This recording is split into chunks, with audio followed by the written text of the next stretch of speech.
Hey guys, so today I want to show you how I make my keto coffee. I will start by saying today the one I'm going to show you is just what I would say is like a regular coffee day. When I fast, I do not include some of the items because I've been told they break a fast. For example, I wouldn't recommend in a fast adding almond milk, the collagen, or any of the sweeteners. So like I said, this is just going to be a regular coffee on a regular day. I start off, I like big iced coffee. So this is a 24-ounce cup. It has a straw and a lid. You can of course use any container that you like.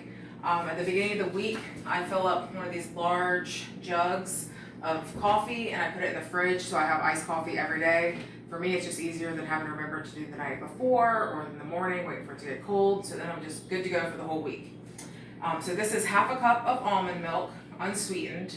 And I like to also mention that I don't have a particular brand that I always buy. I like to keep keto on a budget. So what I do is I kind of skim through and see what is on sale that week. And if it's a really good sale and I know it's going to last a while, I'll probably get more than one. So this brand that I'm using today is the Aldi Friendly Farms, but of course you can use any of the unsweetened almond milk. I like to use the ones that are the 30 calories or below. So the first thing I do is I'm going to add the collagen. I do a little bit less than a scoop. And then here, this is a frother that I use, and I'll include the link to the Amazon where I purchased this. And it's very simple. I think it was $8, nothing crazy. I use it every day, so it was worth it. And I just kind of gradually mix this in. If you just plop it all in at one time, it kind of clumps. So I just gradually mix this in. And then after this is mixed really well, as you can see, it's getting that froth on top, so it's perfect. And set this aside. So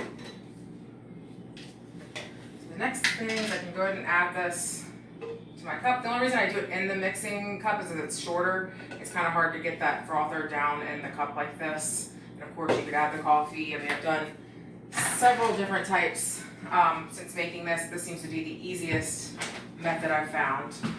Then to add the coffee, I don't really measure this. Just do it kind of whatever I'm feeling like that day. So go up to the line on that. And the next step that I do is I'm going to add a tablespoon of MCT oil. So this one is the organic MCT oil by Nature's Way. I got this on Amazon as well. Seems to have the best price on Amazon. Again, I'm not partial to any kind. I typically just get whatever the best deal is, whatever also has the best reviews. I do like that it's organic. So I'm gonna add a tablespoon of this. And I will mention that some people are very sensitive to the MCT oil. So if you're new to using MCT oil, I wouldn't jump right in.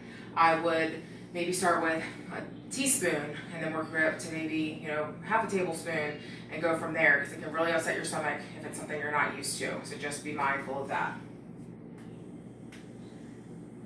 I use the frother for this because if not, you're going to get this film on top.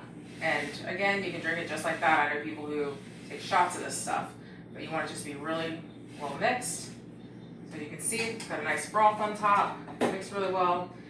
So the next thing I'm going to do is I'm going to add a little bit of the flavoring. So this is the sugar-free vanilla, and this is the sugar-free caramel. Again, this is to taste. I found that using a tablespoon, so I do half of the vanilla and half of the caramel. Kind of gets me right where I want it to be. And then I was also going to just stir it up really nice. Oh, it looks so good with the froth. I love it. Some days, just kind of depending on what I'm going to do, I will add the sugar-free of the whip on it. You don't have to do that, of course. Maybe on the weekends I'll do that. Nothing crazy. I also wanted to show you the stevia that you can add for more sweetener if you need it. But if not, that's not a problem either. So again, this is just my regular keto coffee. It's really great. This usually keeps me full until about 2 o'clock.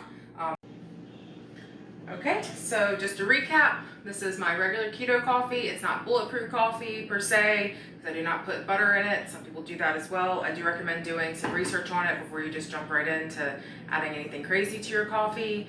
And like I said, sometimes I'll add whip on top just to do something a little fancy. That's obviously not anything you have to do. That does have more calories. But then also I wanted to mention stevia. So I have kind of worked my way down from adding more sweetener to my coffee. I used to start with a big scoop of this and several tablespoons of the sweetener, and I've been trying to wean myself off of that and get lower and lower and lower each week.